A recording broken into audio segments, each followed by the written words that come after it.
Dragi prieteni, ultimul episod al călătoriei noastre începe cu plecarea din Mostar către Sarajevo, în amonte, prin canionul râului Neretva, prin care acesta își face drum către Marea Adriatică.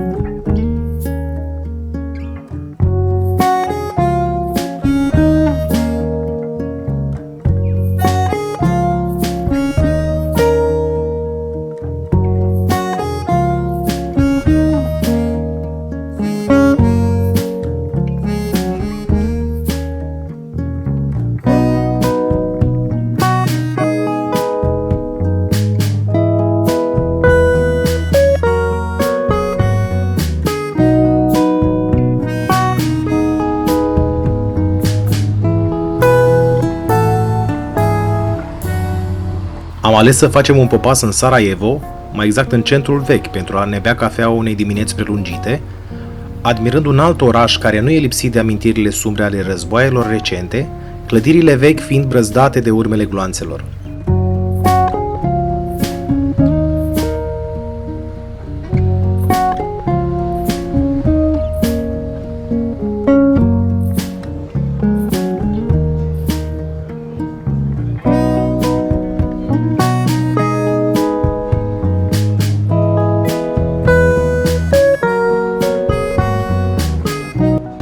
Sarajevo coffee break.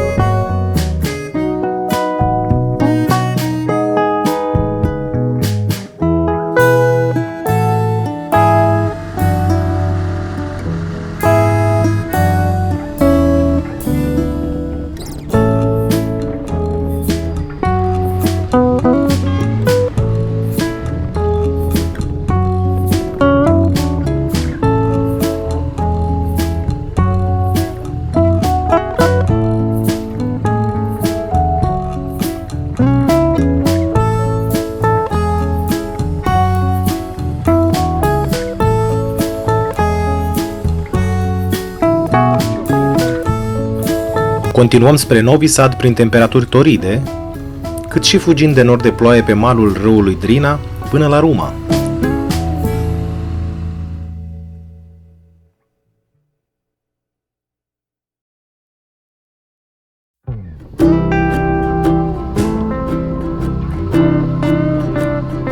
Revenim pe malul Dunării la intrarea în Novi Sad și facem un tur al orașului traversând fluviul pe cele trei poduri care fac legătura între orașul vechi, cetatea Petrovaradin, și zona centrală a orașului.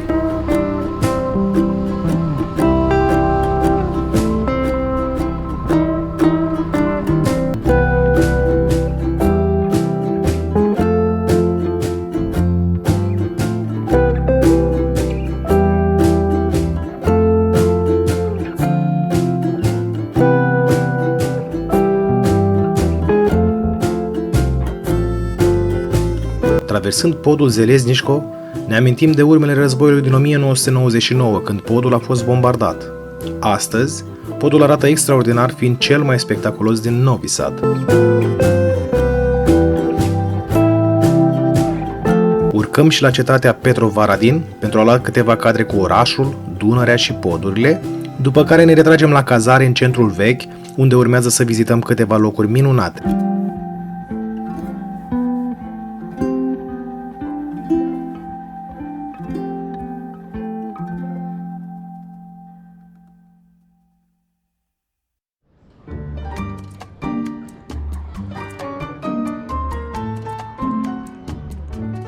La ceas de seară ieșim la pas în Novi Sad Old Town, sau Piața Libertății.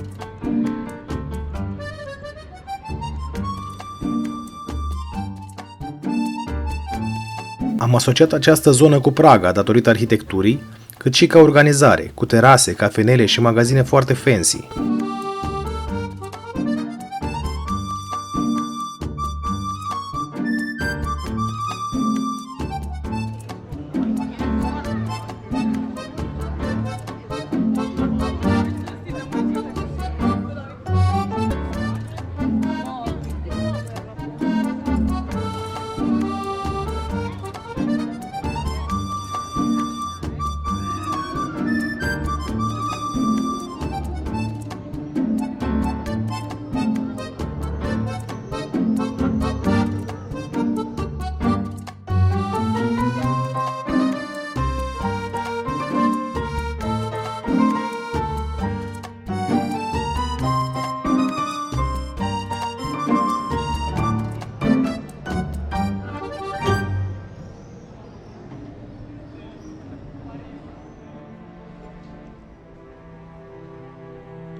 Am vizitat Catedrala Catolică Sfânta Maria, o bijuterie arhitecturală realizată pe timpul Imperiului Habsburgic, fiind cel mai mare edificiu creștin din Novi Sad.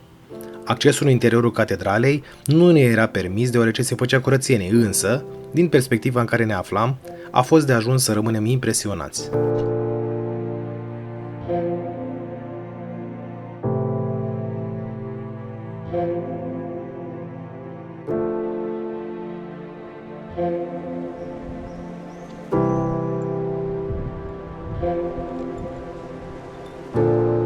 Nu putem să trecem prin zonă și să nu vizităm și cea de-a doua catedrală impunătoare, Biserica Ortodoxă Sfântul Gheorghe.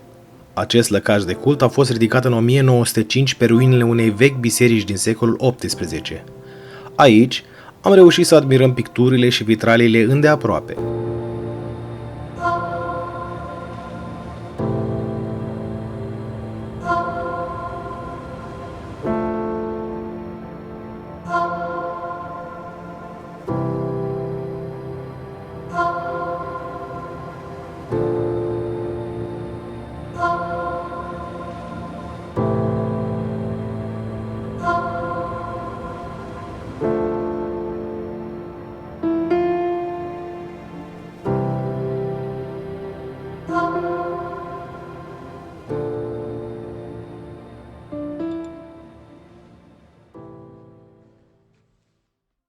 Viața de seară în Novi Sad este extrem de ospitalieră, toată lumea zâmbește, cântă, dansează și se simte bine. E tare frumos aici, vă recomandăm să includeți pe lista voastră de călătorii Novi Sadul.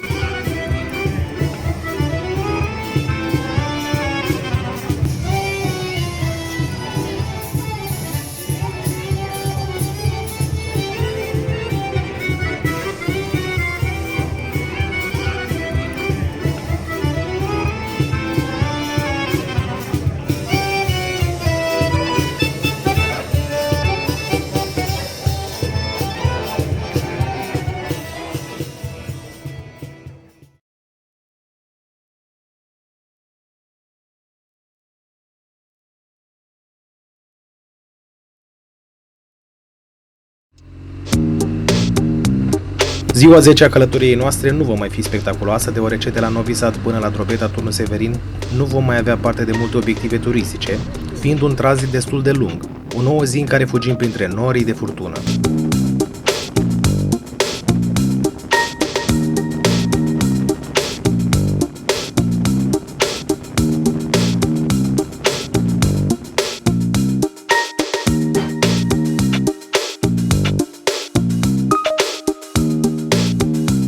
Facem un popas pentru un prânz în centrul vechi din Belgrad.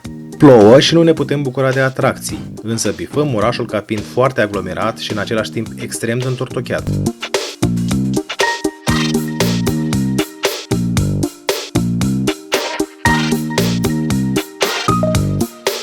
La ora 17 intrăm în România și, după cum ne era planul, vom merge tot pe clisura Dunării, de această dată din perspectiva oferită de malul românesc. Un popas scurt pe malul opus al cetății Golubaț pentru rehidratare ne ajută să admirăm zona.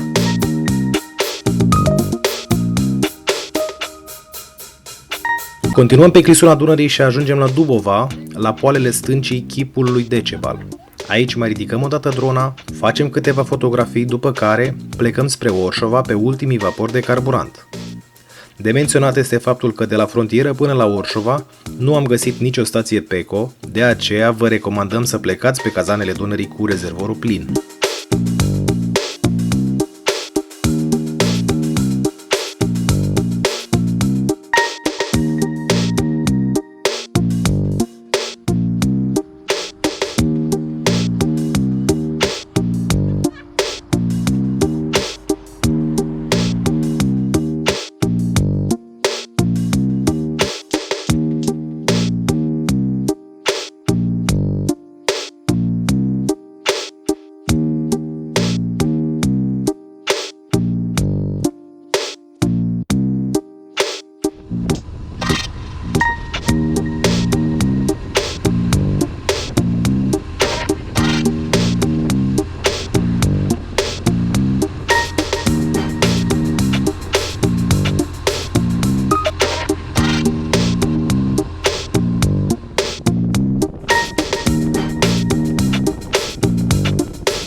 Ajunși la porțile de fier 1, facem o fotografie în același loc unde în urmă cu 10 zile am mai făcut una.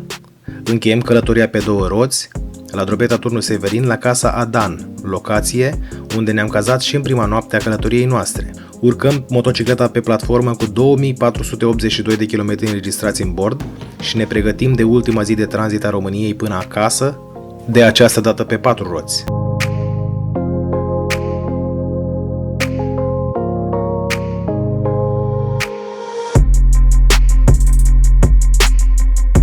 În drumul nostru spre casă am ales să mai vizităm la Ponoarele Monumentul Natural Podul lui Dumnezeu, urmând ca la Târgu Jiu să oprim și la operele lui Blâncuș, Coloana Infinitului și Poarta Sărutului.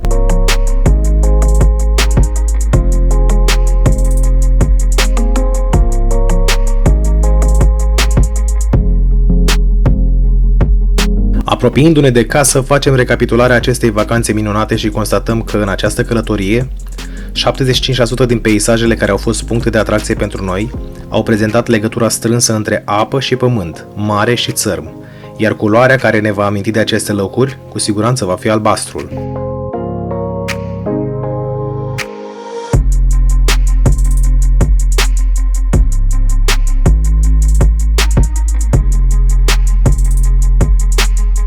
La ora 19, motocicleta este parcată în garaj. Acesta s-a comportat exemplar, însă cel mai mare ajutor al meu în călătorie a fost Cristina. Omul care la bine și la greu m-a încurajat, m-a ajutat, m-a temperat și în același timp m-a susținut în tot ceea ce am făcut împreună pentru a ajunge în siguranță acasă. Vă mulțumim tuturor ce ne-ați fost alături. Dacă v-a plăcut filmul nostru, vă invităm să ne urmăriți în continuare cu subscribe și să ne susțineți în următoarele noastre proiecte.